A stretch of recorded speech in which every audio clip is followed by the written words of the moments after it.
ನಮಸ್ತೆ ಸಖಿಯರೇ, ಮನೆ ಅಡುಗೆಗೆ ಸ್ವಾಗತ.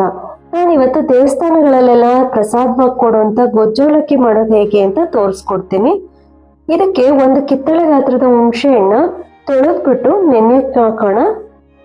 ಇದನ್ನು ಚೆನ್ನಾಗಿ ನೆನೆಸ್ಕೋಬೇಕು ಒಂದು 10 ನಿಮಿಷ. ಈಗ ನಾವು ಒಂದು ಅರ್ಧ kg ಅವಲಕ್ಕಿನ ತಗೊಳ್ಳೋಣ. ಇದು ಗಟ್ಟಿ ಅವಲಕ್ಕಿ.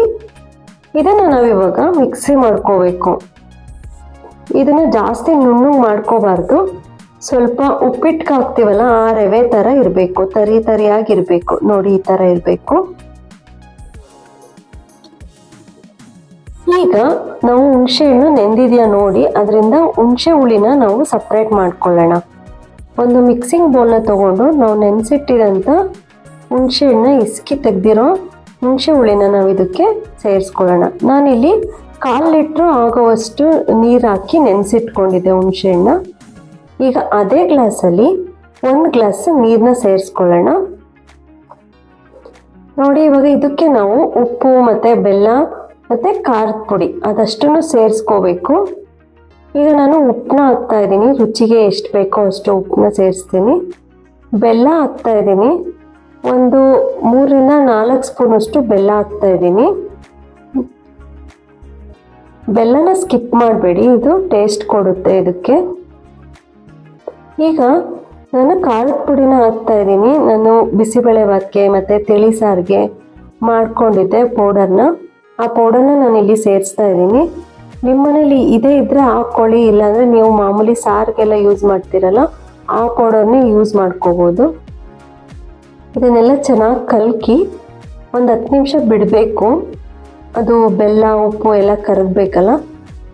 10 ನಿಮಿಷ ಬಿಟ್ಟ ಮೇಲೆ ಈಗ ನೀವು ಉಪ್ಪು ಮತ್ತು ಖಾರ ಏನಾದರೂ ಬೇಕಂದರೆ ನೀವು ಇಲ್ಲೇ ಅಡ್ಜಸ್ಟ್ ಮಾಡ್ಕೋಬೇಕು ನೀರಲ್ಲೇ. ಈಗ ನಾವು ಪುಡಿ ಮಾಡಿಟ್ಕೊಂಡಿದ್ದಂಥ ಅವಲಕ್ಕಿನ ಸೇರಿಸ್ಕೊಳ್ಳೋಣ. ನೋಡಿ, ಈ ಥರ ಆಗುತ್ತೆ.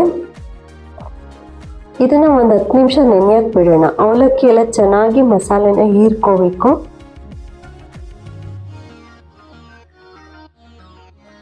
ನೋಡಿ, 10 ನಿಮಿಷ ಆದಮೇಲೆ ಅವಲಕ್ಕಿ ಎಲ್ಲ ಈ ಥರ ಆಗಿರುತ್ತೆ. ಇದನ್ನೆಲ್ಲ ನಾವು ಉಡಿ ಮಾಡ್ಕೋಬೇಕು. ಸ್ವಲ್ಪ ಮುದ್ದೆ ಥರ ಆಗಿರುತ್ತೆ, ಅದಕ್ಕೆ ಈ ಥರ ಬಿಡಿಸ್ಕೋಬೇಕು. ಈಗ ನಾವು ಒಗ್ಗರಣೆ ಮಾಡ್ಕೊಳ್ಳೋಣ. ಇದನ್ನು ಸೈಡಲ್ಲಿ ಇಟ್ಬಿಟ್ಟು ಒಗ್ಗರಣೆ ಮಾಡ್ಕೊಳ್ಳೋಣ. ಒಂದು ಫ್ರೈಯಿಂಗ್ ಪ್ಯಾನ್ನ ಇಟ್ಬಿಟ್ಟು ಎಣ್ಣೆ ಹಾಕ್ಕೊಳ್ಳೋಣ. ಇದಕ್ಕೆ ಸ್ವಲ್ಪ ಎಣ್ಣೆ ಜಾಸ್ತಿ ಹಿಡಿಸುತ್ತೆ, ಏಕೆಂದರೆ ಅವಲಕ್ಕಿ ಎಲ್ಲ ಮುದ್ದೆ ಥರ ಇರುತ್ತಲ್ಲ. ಸೊ ಅದೆಲ್ಲ ಉದುದ್ರಾಗಿ ಆಗಬೇಕು ಅಂದರೆ ಎಣ್ಣೆ ಸ್ವಲ್ಪ ಜಾಸ್ತಿ ಹಾಕ್ಕೊಳ್ಳೋಣ. ಈಗ ಎಣ್ಣೆ ಕಾದಿದೆ. 1 ಸ್ಪೂನ್ ಸಾಸಿವೆನ ಹಾಕ್ಕೊಳ್ಳೋಣ. 1 ಸ್ಪೂನು ಕಡಲೆಬೇಳೆ ಹಾಕ್ತಾ ಇದ್ದೀನಿ. ಒಂದು 3 ಸ್ಪೂನಷ್ಟು ನಾನಿಲ್ಲಿ ಕಡಲೆ ಬೀಜ ತೊಗೊಂಡಿದ್ದೀನಿ. ನಿಮ್ಗೆ ಎಷ್ಟು ಬೇಕೋ ಅಷ್ಟು ಹಾಕ್ಕೋಬೋದು. ಇದಕ್ಕೇನು ಇಷ್ಟೇ ಕ್ವಾಂಟಿಟಿ ಅಂತ ಇಲ್ಲ. 1-2 ಬೇಡಿಗೆ ಮೆಣಸಿನ್ಕಾಯಿನ ನಾನು ಪೀಸ್ ಮಾಡಿ ಹಾಕಿದ್ದೀನಿ. ಮತ್ತು 1-2 ಎಸಳು ಕರಿಬೇವಿನ ಸೊಪ್ಪು. ಇದನ್ನೆಲ್ಲ ಲೋ ಫ್ಲೇಮಲ್ಲಿ ಸ್ವಲ್ಪ ಫ್ರೈ ಮಾಡ್ಕೊಳ್ಳೋಣ. ಇದು ಫ್ರೈ ಆದಮೇಲೆ ಒಂದು ಅರ್ಧ ಸ್ಪೂನಷ್ಟು ಅರಿಶಿನ ಹಾಕ್ಕೊಳ್ಳೋಣ. ಇದರಿಂದ ಕಲರ್ ಚೆನ್ನಾಗಿ ಬರುತ್ತೆ. ಒಂದು ಸಣ್ಣ ಈರುಳ್ಳಿನ ನಾನು ಕಟ್ ಮಾಡಿ ಹಾಕ್ಕೊಂಡಿದ್ದೀನಿ. ನಿಮಗೆ ಈರುಳ್ಳಿ ಬೇಡ ಅಂದರೆ ಸ್ಕಿಪ್ ಮಾಡ್ಬೋದು. ಈರುಳ್ಳಿ ಇಲ್ದಲೇ ಮಾಡಿದ್ರೆ ಅದೇ ಬೇರೆ ಟೇಸ್ಟ್ ಬರುತ್ತೆ.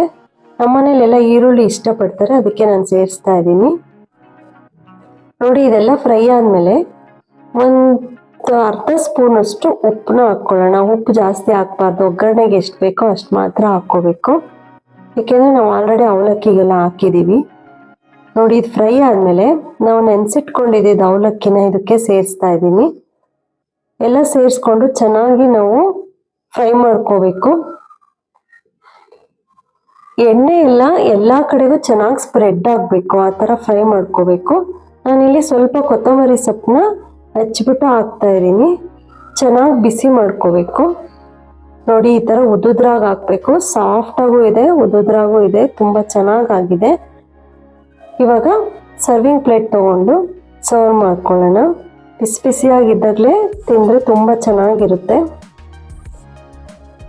ನೋಡಿ, ಇದು ಸೇಮ್ ದೇವಸ್ಥಾನದಲ್ಲಿ ಕೊಡುವಂಥ ಗೊಜ್ಜೋಲಕ್ಕಿ ಥರನೇ ಟೇಸ್ಟ್ ಬರುತ್ತೆ. ನೀವು ಖಂಡಿತ ಒಮ್ಮೆ ಟ್ರೈ ಮಾಡಿ ನೋಡಿ. ಹೇಗಿತ್ತು ಅಂತ ಕಮೆಂಟ್ ಮಾಡಿ. ನನ್ನ ವಿಡಿಯೋನ ಲೈಕ್ ಮತ್ತು ಶೇರ್ ಮಾಡಿ, ಸಬ್ಸ್ಕ್ರೈಬ್ ಮಾಡಿ. Thank you.